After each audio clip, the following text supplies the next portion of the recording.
Hello বন্ধুরা, আজকে অনেক দিন পর টাইম পেলাম। সানডেতে বিকেলবেলায় একটু ভাবলাম ছাদে গিয়ে ভিডিও বানাই।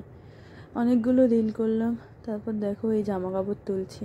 আজকে রোদ্দুরটাও অনেক বেশি উঠে যায়। ছাদে এসেছিলাম, একটু মেঘলা ছিল, কিন্তু তারপর দেখছি হঠাৎ করে রোদ্দুর উঠলো। সাধারণত সময় তো হয় না রোজ, সানডেটা একটু টাইম পাওয়া যায়, তাই আজকে একটু মায়ের বাড়িতে যাব। দেখো আমাদের ছাদে কলা গাছটা কত সুন্দর হয়েছে, টবের মধ্যে হয়েছে, কিন্তু কত সুন্দর লাগছে না? এই এবার জামা কাপড়গুলো একটু ভাঁজ টাজ করে নিয়ে তারপর যাব। এখন যাচ্ছি আমরা দুজনে, বাড়ি থেকে বেরোলাম, যাচ্ছি মায়ের বাড়িতে। অনেক দিন পরেই যাব, মায়ের সাথেও অনেক দিন দেখা হয় না, দেখা হয়ে যাবে। সেই জামাই ষষ্ঠীর পরে আজকে যাচ্ছি।